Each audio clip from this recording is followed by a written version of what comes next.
Watch what's approaching, the supreme moment. Reality striking closer than it seems, don't it? Go ahead, it's for the taking if you want it. If not, the dream dies and you'll be forever haunted. Then confront it. What's good? Welcome back for another session. This time we're going back into the Kaioken mechanic test. Of course, this is going to be with the new Dokkan Fest Transforming Kefla unit. Shout out to jin-Nolar. This is actually his friend lead that I ended up using for this particular test, so definitely appreciate that.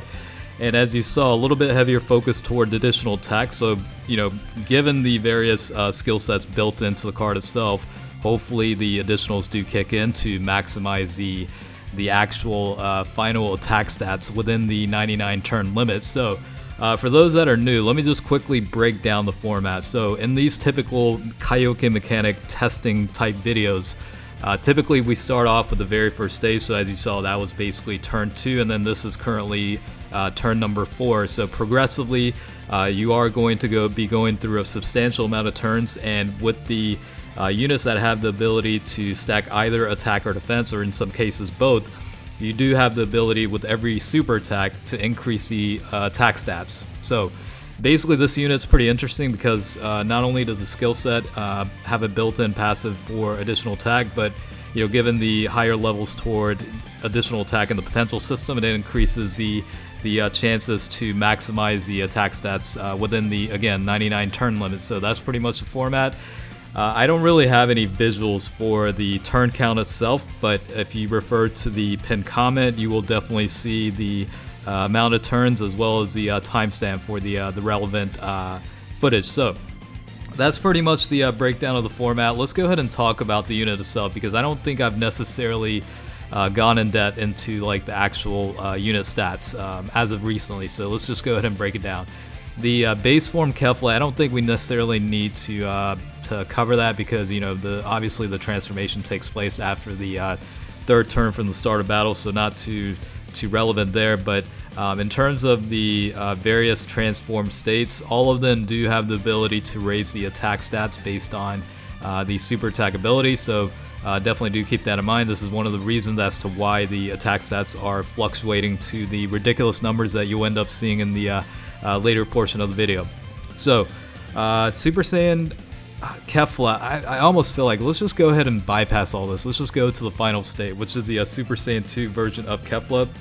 And of course the majority of the particular Kaioken mechanics showcase is going to be at this state anyhow. So again, the super attack raises attack, causes immense damage to enemy, and massively lowers defense. On top of that, the passive skill, you've got Ki +2 and defense increase of 160%. Attack increase of 160% when performing a super attack. Also a high chance of evading enemies' attack, that includes supers as well. Launches an additional super attack with 6 or more key spheres obtained. Alright, so again, the variable in this equation is basically whether we can get 6 or more key spheres on every rotation that this unit's on. Of course, you kind of have to plan ahead in terms of like the rotation beforehand to make sure Kefla is able to get at least 6. So there's a little bit of caution going into the 99 turns that I went through just to get the footage for this test. All right. Of course, we have the active skill, which is the ability to change physical type key spheres to strength key spheres, and attacks effective against all types for 1 turn.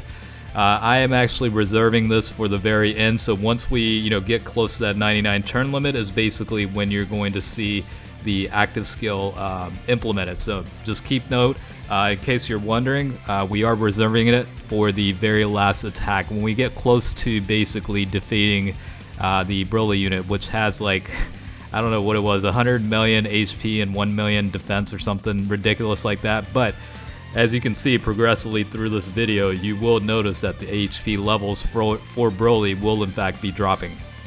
Alright, in terms of like the team build itself, I know obviously the strength Kappa unit is basically the best partner for the unit, Kefla unit, but obviously you got to understand, in this case, minimizing the frequency of Dokkan mode attacks is very important, and the fact that the guy is an orb changer into strength type orb.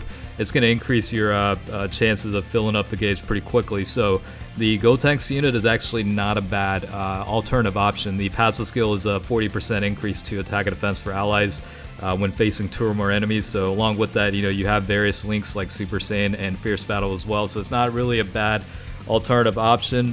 Shampa's on here as well as the free-to-play Vados, so just extra support to boost up the attack as much as possible with every rotation. So that's pretty much the format with that. So again, progressively the attack stats do get pretty high. I've lost count of what turn we're actually on. Probably, I'm guessing turn number 50 at this point is probably where we're at.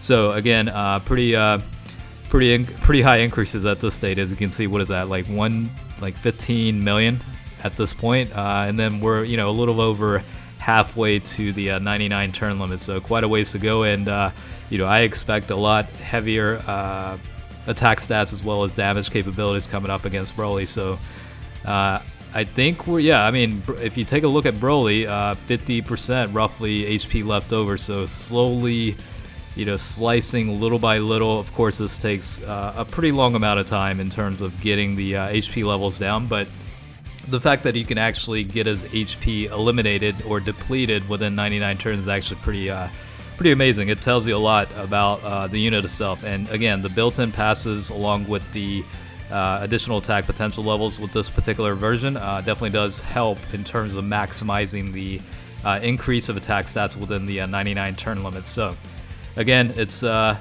lot of fun. At the end of the day, this is unrealistic as hell, but it's a very fun experiment style footage or content. I kind of tend to enjoy seeing units' abilities in terms of stacking effects. So again, we're on turn number 78 at this point, and as you can tell, we're getting close to the 20 million attack stat states. And again, this isn't even a nuke test. This is purely based on the category lead and just seeing how much the attack stats increase to. So again, at this point we're already 78 turns in.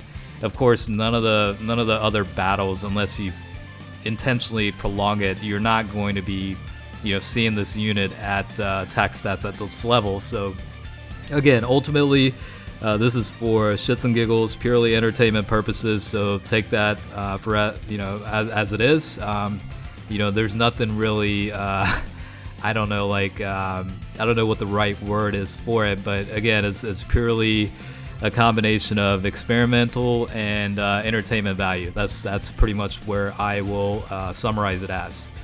So this will be turn number 90. Of course, as you can see, we did manage to get the attack stats over 20 million. It looks like 21.9 million attacks, or 21 million attack stats. Pretty substantial numbers right there at that point. So even with that being said, Broly's defense is very good. So I guess the fact that you can actually get 1.7 million in actual damage is pretty good considering. So I mean, if you look at it, 123,000 with the Gotenks unit, so it does signify the difference in how much not only attack stats but the damage capacity for the unit as well.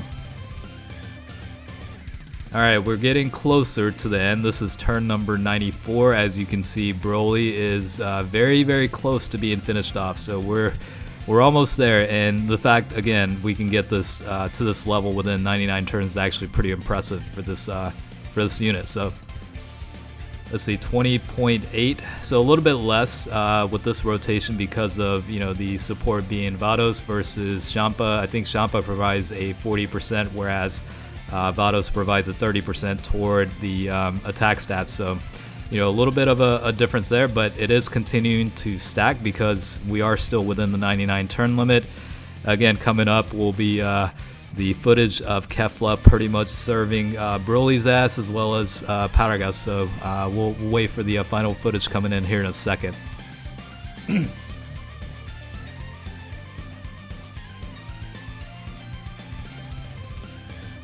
Alright, so at this point I was pretty confident we can eliminate Broly here, so I went ahead and got everything set up in terms of, using the active skill. Of course, that does provide the ability to, have attacks effective against all types. So obviously, even though we have type advantage here, it's certainly, might as well do it. It would have been nice if we got some sort of boost, but it's okay because we have plenty of items. So for those that are wondering, the reason why I brought the Chile item along with the Lemo is because using both variations does increase your chances of converting the entire field into the type you want. So that's essentially why. I just want to make sure the entire field was converted over to the strength type key to maximize the boost, because again, you get a 5% increase for every type key obtained based on the item you're using. Of course, we have the Bulma unit, that's 25% toward attack for 5 turns, and then the future Bulma will provide another 25% toward attack for 2 turns, along with recovering 70% HP, which isn't necessarily relevant in this conversation, but we've got quite a bit of boost. Good supporting units on the rotation. Broly's about to get KO'd, I'm pretty sure, so at this point everything looks great and set up perfectly. So let's see, 60.2 million attack stats. So that is quite impressive of a number, considering it is, again, the category lead setup team, 4.6, and Broly's pretty much eliminated. So hopefully you guys enjoy the footage of the Kaioken Mechanics Showcase of Kefla. As always, thanks for watching, and I will catch you guys next time. All right, peace out.